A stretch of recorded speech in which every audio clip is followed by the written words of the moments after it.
ಹಾಸನದಲ್ಲಿ ಗಣೇಶನ ಮೆರವಣಿಗೆ ಸಂದರ್ಭದಲ್ಲಿ ಟ್ರಕ್ ಹರಿದು 9 ಮಂದಿ ಸಾವು ಪ್ರಕರಣ ಸಂಬಂಧ ಘಟನಾ ಸ್ಥಳಕ್ಕೆ ಭೇಟಿ ನೀಡಿದ್ದಾರೆ ಜಿಲ್ಲಾ ಉಸ್ತುವಾರಿ ಸಚಿವರು.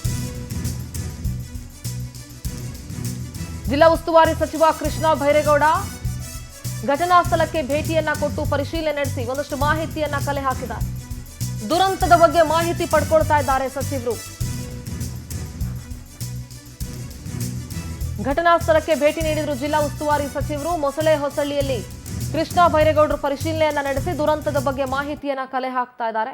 ಎಸ್ಪಿ ಮೊಹಮ್ಮದ್ ಸುಜೀತಾ ಘಟನೆಯ ಬಗ್ಗೆ ವಿವರಿಸ್ತಾ ಇದ್ದಾರೆ. ಸಂಸದ ಶ್ರೇಯಸ್ ಪಟೇಲ್ ಕೂಡ ಅಲ್ಲೇ ಇದ್ದಾರೆ, ಸ್ಥಳದಲ್ಲೇ ಇದ್ದಾರೆ. ಘಟನೆಯ ಬಗ್ಗೆ ಎಸ್ಪಿ ಮೊಹಮ್ಮದ್ ಸುಜೀತಾ ಮಾಹಿತಿಯನ್ನ ನೀಡ್ತಾ ಇದ್ದಾರೆ.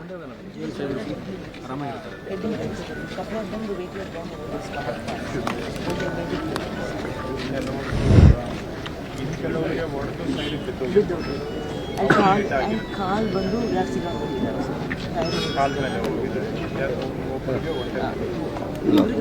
ಇಬ್ರು 3 ಜನ ಗೊತ್ತಿರಬಹುದು.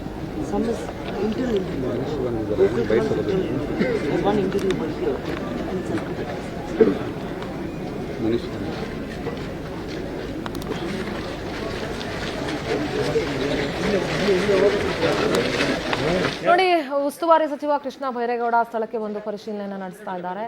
ಅಲ್ಲಿ ಜಿಲ್ಲಾಧಿಕಾರಿಗಳಿದ್ದಾರೆ, ಸಂಸದರಿದ್ದಾರೆ, ಜೊತೆಗೆ ಎಸ್ಪಿ ಕೂಡ ಅದೇ ಸ್ಥಳದಲ್ಲಿ ಇದ್ದು ಸಚಿವರಿಗೆ ಒಂದಷ್ಟು ಮಾಹಿತಿಯನ್ನು ನೀಡ್ತಿದ್ದಾರೆ. ಅಲ್ಲಿನ ಗ್ರಾಮಸ್ಥರು ಕೂಡ ಇದ್ದಾರೆ, ಸ್ಥಳೀಯರು ಕೂಡ ಇದ್ದಾರೆ. ಎಲ್ಲಿಂದ ಇಲ್ಲಿ ಘಟನೆ ನಡೀತು, ಏನೆಲ್ಲ ಆಯಿತು, ಯಾರ್ಯಾರಿಗೆ ಹೇಗೆ ಇಂಜುರಿ ಆಗಿತ್ತು ಅನ್ನೋದ್ರ ಬಗ್ಗೆ ಕೃಷ್ಣ ಭೈರೇಗೌಡರು ಮಾಹಿತಿಯನ್ನ ಪಡ್ಕೊಳ್ತಾ ಇದ್ದಾರೆ.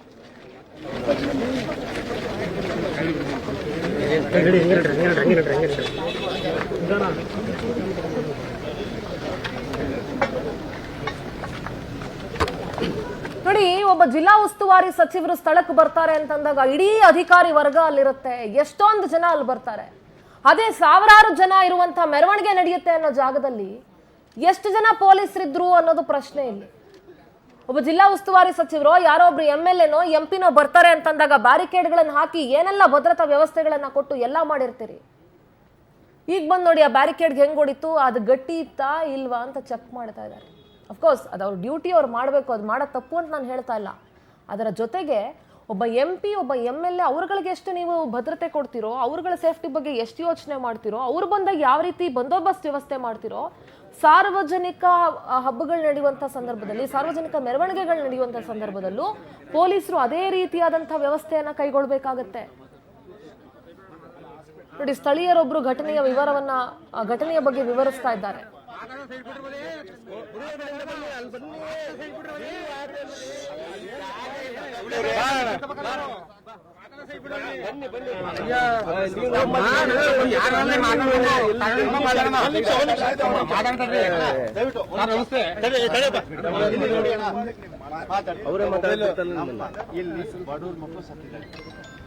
ಫ್ಲೈಟ್ ಅಲ್ಲಿ ಸತ್ರೆ 1 ಕೋಟಿ ನೀವು ಸರ್ಕಾರದ ವತಿಯಿಂದ ಕೊಡ್ತೀರಾ.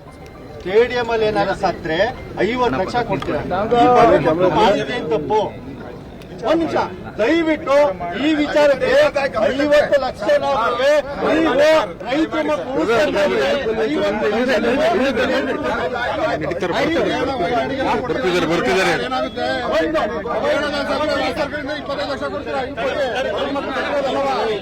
ಯಾರೇನು ಶ್ರೀಮಂತರ ಮಕ್ಕಳು ನಮಗೆ ಕೊಡಿ, ನೀವೇ ಬಂದು ಪರಿಶೀಲನೆ ಮಾಡಿ. ನಮ್ದೇನಾದ್ರು ಇಲ್ಲಿದ್ದೇನಾದ್ರು ತಪ್ಪಿದ್ರೆ ನೀವೇ ನಿಮ್ ಗಮನಕ್ಕೆ ತಂದು ಮಾಡಿ. 3 ಅಡಿ ಜಾಗದಲ್ಲಿ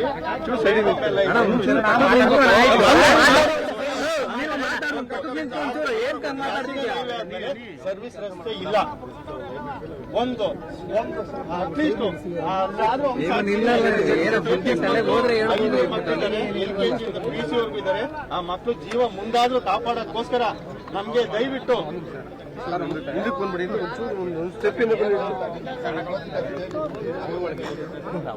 ಏನ್ ಹೈಲೈಟ್ ಮಾಡಿದ್ರ ಒಂದು ಹೈಲೈಟ್ ಆಗಬೇಕಾದ್ರೆ ಏನ್ ಹೈಲೈಟ್ ಮಾಡಿದ್ರೆ ಎಷ್ಟು ಅವ್ರಿಗೆ ಪರಿಹಾರ ಅಂತ ಘೋಷಣೆ ಆಗಬೇಕು, ಅದು ಸರ್ ಜನಕ್ಕೆ ಗೊತ್ತಾಗಬೇಕು. ಈ ಸ್ಪಾಟ್ಗೆ ಮುಖ್ಯಮಂತ್ರಿ ಅವರೇ ಬರ್ಬೇಕಾಗಿತ್ತು, ಖುದ್ದಾಗಿ ಬರ್ಬೇಕಾಗಿತ್ತು. ನನ್ನ ಪ್ರಕಾರ ಹೋಗಿ ಅಂತ ಇಲ್ಲಿಗೆ ಬಂದರೆ ಅವ್ರಿಗೆ ಸರ್ ಏನು ಒಂದು ಪರಿಹಾರ, ಒಂದು ಬಡವ ಮಕ್ಕಳು ಎಲ್ಲ ಸತ್ತಾಗಿರೋ ತುಂಬಾ ಜನ ಸತ್ತಾಗಿದ್ದಾರೆ. ಅವ್ರಿಗೆ ಏನು ಸರ್ ಹೈಲೈಟ್ ಮಾಡ್ತೀರಾ ಅದು ಒಂಚೂರು ಜನ ಸಂದೇಶ ಪಡಿಸಿ. ಆಮೇಲೆ ದಯವಿಟ್ಟು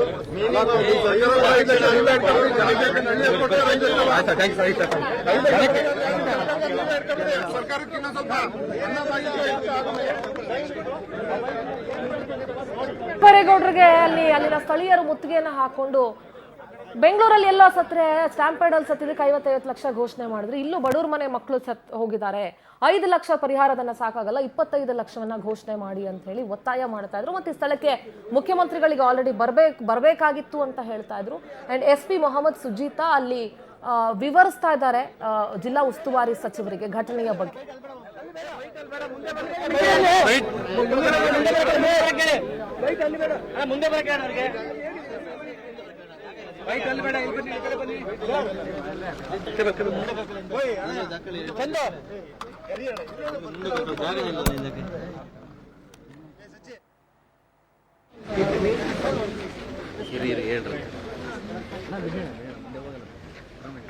ಮುಂದೆಗಡೆ ಹೋದ್ರೆ ಅರ್ಧ ರೋಡಲ್ಲಿ ಲೈಟ್ ಕಂಬ ಇದೆ, ಬೆಳಿಗ್ಗೆ ಇನ್ಸಿಡೆಂಟ್ಗಳು ಆಗ್ತವೆ.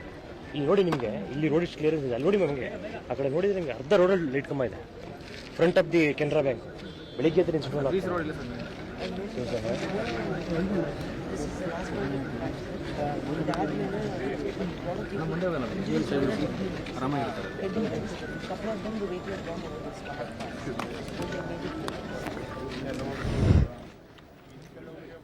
ಎಸ್ ಘಟನಾ ಸ್ಥಳಕ್ಕೆ ಜಿಲ್ಲಾ ಉಸ್ತುವಾರಿ ಸಚಿವರು ಕೃಷ್ಣ ಬೈರೇಗೌಡರು ಭೇಟಿ ಕೊಟ್ಟು ಒಂದಷ್ಟು ಮಾಹಿತಿಯನ್ನ ಪಡ್ಕೊಳ್ತಾ ಇದ್ದಾರೆ. ಮಾಹಿತಿ ಸಂಗ್ರಹ ಮಾಡೋದು ಜಿಲ್ಲಾ ಉಸ್ತುವಾರಿ ಸಚಿವರಾಗಿ ಅವರ ಕರ್ತವ್ಯ. ಆಕ್ಚುಲಿ ಅವ್ರು ಬಹಳ ಲೇಟ್ ಆಗಿ ಹೋಗಿದ್ದಾರೆ. ನೆನ್ನೆ ಘಟನೆ ನಡೆದಂತ ಮೂಮೆಂಟ್ ಅವ್ರು ಹೋಗ್ಬೇಕಾಗಿತ್ತು, ಬಹಳ ಲೇಟ್ ತಡವಾಗೇ ಹೋಗಿದ್ದಾರೆ.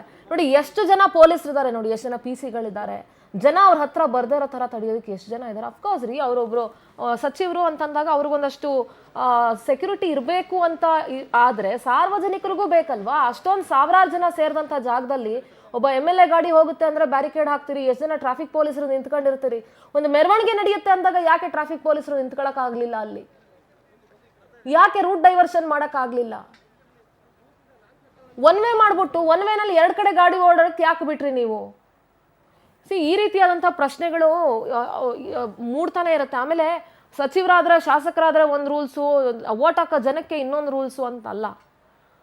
ಇಲ್ಲಿ ಆ ಟ್ರಕ್ ಡ್ರೈವರ್ನ ನಿರ್ಲಕ್ಷ್ಯ ಎಷ್ಟು ಮಟ್ಟಿಗಿದೆಯೋ, ಪೊಲೀಸರ ಒಂದಷ್ಟು ಕರ್ತವ್ಯ ಲೋಪಗಳು, ಅವರ ನಿರ್ಲಕ್ಷ್ಯಗಳು ಒಂದಷ್ಟು ಮಟ್ಟಿಗಿದೆ. ಅದನ್ನು ತೆಗೆದಾಕಕ್ಕಾಗಲ್ಲ ಇಲ್ಲಿ.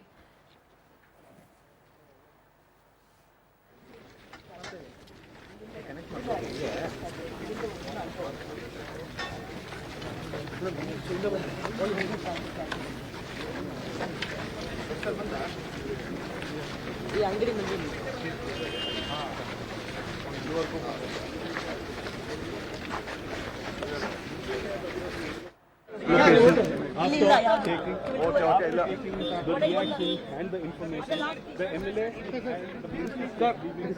ಹಾಸ್ಪಿಟಲ್ ಮಾತಾಡ್ತಾರೆ.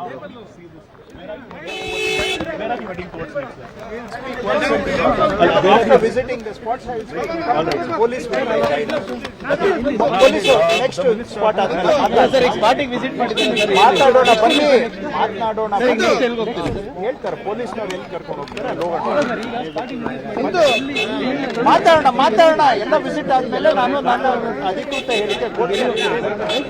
ದಯವಿಟ್ಟು ಮಾಡ್ಬೇಡಿ ಪ್ಲೀಸ್. ನೀವು ಇನ್ನೊಂದು ಆಕ್ಸಿಡೆಂಟ್ ಮಾಡಿ.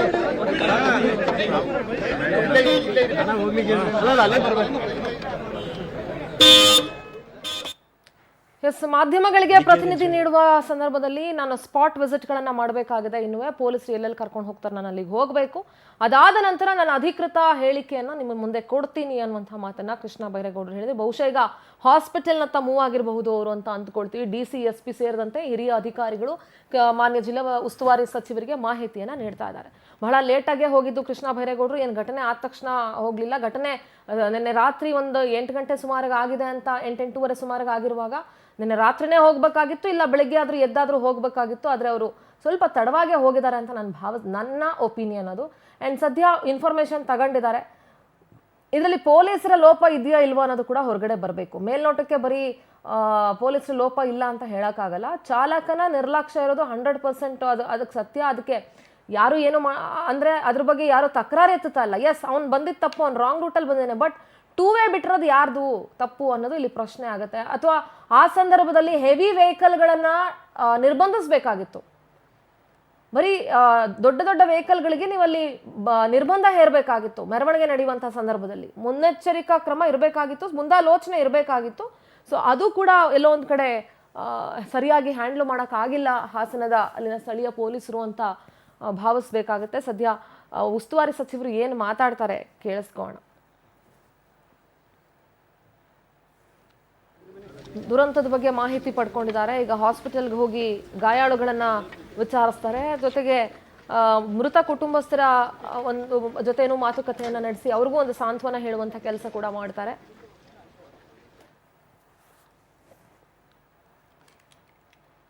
ಹಾಸನದಲ್ಲಿ ಟ್ರಕ್ ಹರಿದು 9 ಮಂದಿ ಸಾವಿನ ಪ್ರಕರಣ. ಘಟನಾ ಸ್ಥಳಕ್ಕೆ ಜಿಲ್ಲಾ ಉಸ್ತುವಾರಿ ಸಚಿವರು ಭೇಟಿಯನ್ನ ಕೊಟ್ಟು ಪರಿಶೀಲನೆ ನಡೆಸಿದ್ದಾರೆ. ಹೆಚ್ಚಿನ ಪರಿಹಾರಕ್ಕೆ ಮೊಸಳೆ ಹೊಸಳ್ಳಿ ಸ್ಥಳೀಯರು ಪಟ್ಟು ಹಿಡಿದು ಕೂತ್ಕೊಂಡಿದ್ದಾರೆ. 5 ಲಕ್ಷ ಪರಿಹಾರ ಸಾಲೋದಿಲ್ಲ, 50 ಲಕ್ಷ ಪರಿಹಾರ ಕೊಡಿ ಅಂತ ಕೇಳ್ತಾ ಇದ್ದಾರೆ. ಸಚಿವ ಕೃಷ್ಣ ಬೈರೇಗೌಡರಿಗೆ ಮನವಿಯನ್ನ ಮಾಡಿದ್ರು ಸ್ಥಳೀಯರು. ಘಟನಾ ಸ್ಥಳದಲ್ಲಿ ಜಿಲ್ಲಾ ಉಸ್ತುವಾರಿ ಸಚಿವರಿಗೆ ಅಲ್ಲಿನ ಸ್ಥಳೀಯರು 5 ಲಕ್ಷ ಪರಿಹಾರ ಸಾಕಾಗೋದಿಲ್ಲ, 50 ಲಕ್ಷ ಪರಿಹಾರವನ್ನ ನೀವು ಘೋಷಿಸಬೇಕು ಅಂತ ಪಟ್ಟು ಹಿಡಿದಿದ್ದಾರೆ, ಮನವಿ ಮಾಡ್ಕೊಂಡಿದ್ದಾರೆ. ಇನ್ನು ಇಲ್ಲಿಗೆ ಬರೋದಕ್ಕೂ ಮುಂಚೆ ಅಧಿಕಾರಿಗಳ ಸಭೆಯನ್ನ ನಡೆಸಿದ್ರು ಸಚಿವರು. ಶಾಂತಿಗ್ರಾಮ ಟೋಲ್ ಹತ್ರ ಕೃಷ್ಣ ಬೈರೇಗೌಡರು ಮೀಟಿಂಗ್ ಮಾಡಿ ಹಿಮ್ಸ್ ಆಸ್ಪತ್ರೆಗೂ ಕೂಡ ಭೇಟಿ ನೀಡೋದಕ್ಕೆ ಅಂತ ಈಗ ತೆರಳಿದ್ದಾರೆ. ಅಲ್ಲಿ ದುರಂತದಲ್ಲಿ ಗಾಯಗೊಂಡವರನ್ನ ಮಾತನಾಡಿಸ್ಲಿಕ್ಕೆ, ಅವರಿಂದ ಒಂದಷ್ಟು ಮಾಹಿತಿಯನ್ನ ಸಂಗ್ರಹಿಸಲಿಕ್ಕೆ ಹಾಸ್ಪಿಟಲ್ ಕಡೆ ಹೊರಟಿದ್ದಾರೆ.